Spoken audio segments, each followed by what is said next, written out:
Assalamualaikum warahmatullahi wabarakatuh.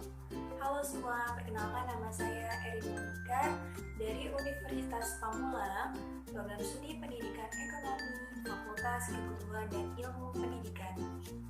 Saya di sini akan menjelaskan materi mengenai kegiatan ekonomi.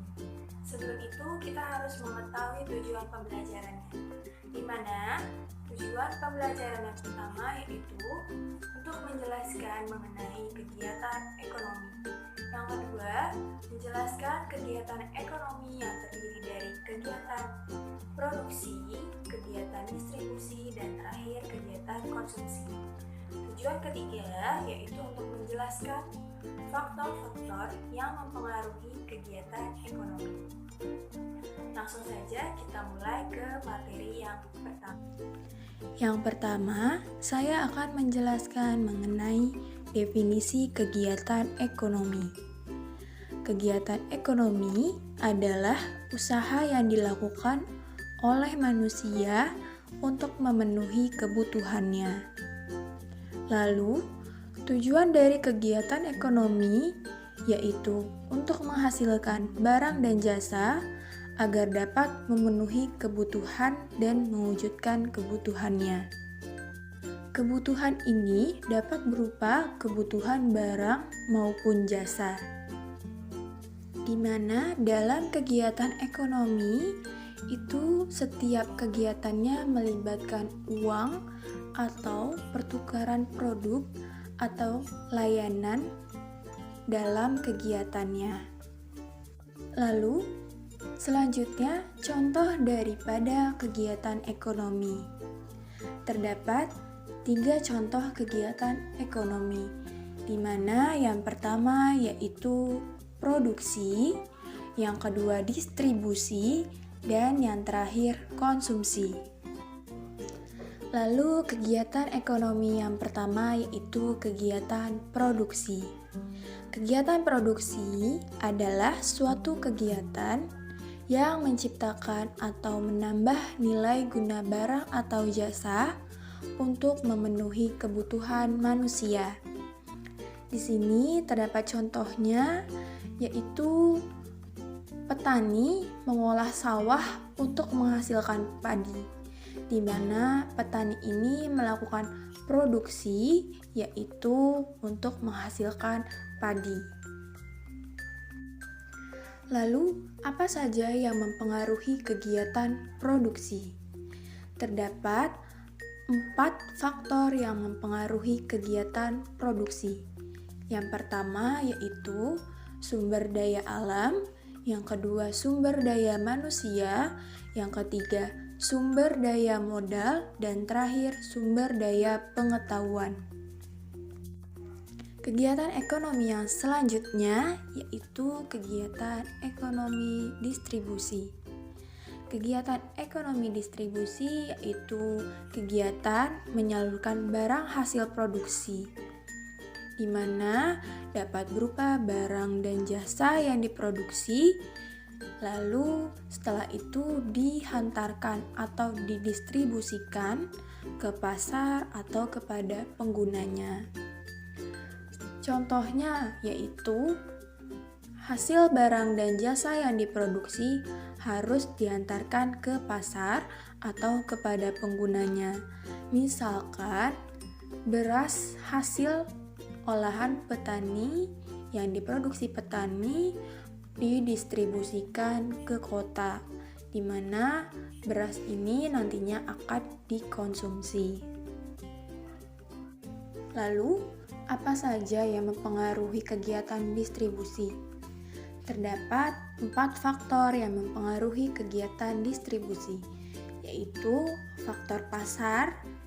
Yang dimaksud faktor pasar yaitu di mana kegiatan distribusi dipengaruhi oleh pola pembelian konsumen, yaitu jumlah konsumen, letak geografis konsumen, jumlah pesanan, dan kebiasaan dalam pembelian.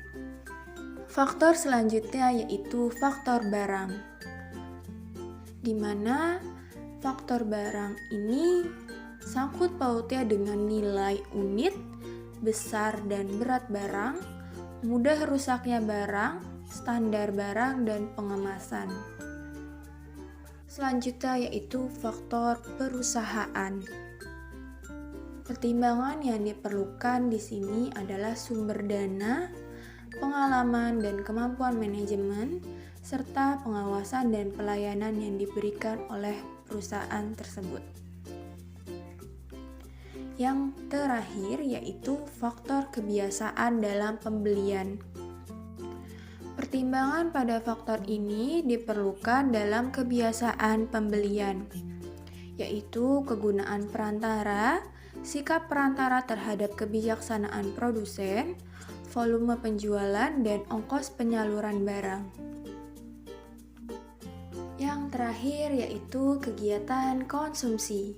Kegiatan konsumsi adalah suatu aktivitas yang dilakukan manusia untuk menghabiskan nilai jual barang dan jasa sekaligus untuk memenuhi kebutuhan hidupnya.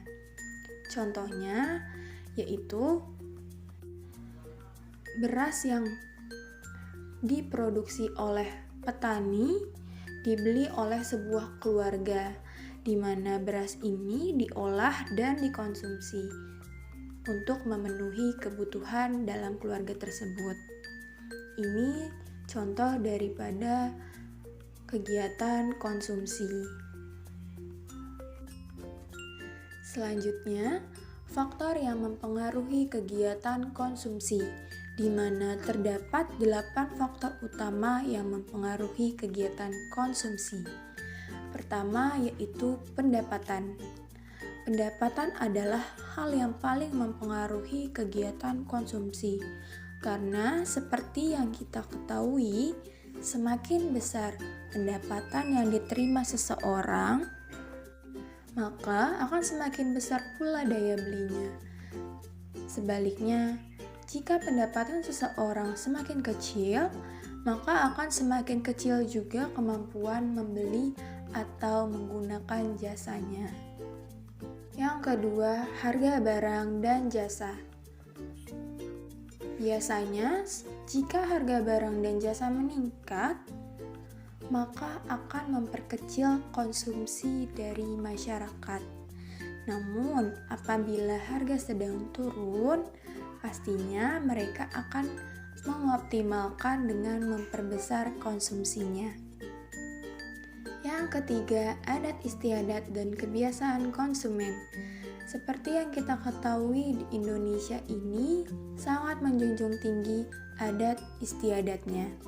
Seperti contohnya, salah satu adat istiadat yang biasa dilakukan seperti upacara ritual yang menggunakan bahan-bahan makanan tertentu akan sangat berpengaruh terhadap konsumsi dalam masyarakat. Yang keempat yaitu barang pengganti, di mana barang pengganti ini juga mempengaruhi kegiatan konsumsi.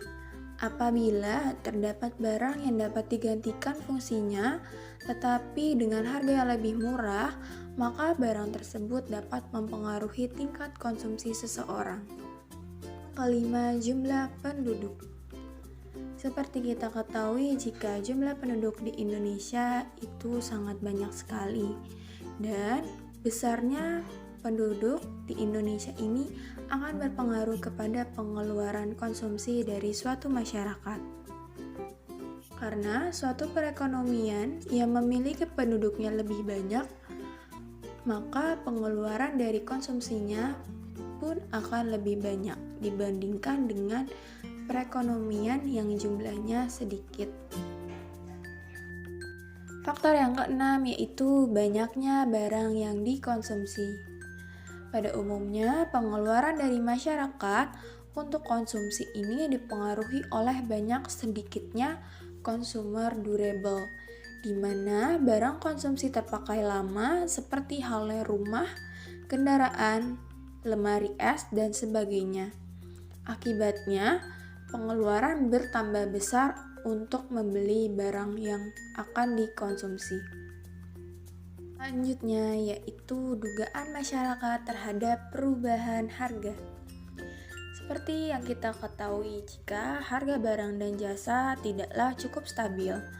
Oleh karena itu, jika masyarakat menduga barang akan meningkat, maka masyarakat ada tendensi untuk sesegera mungkin menggunakan uangnya untuk membeli barang serta jasa, sekalipun pendapatan masyarakat tersebut tidaklah berubah.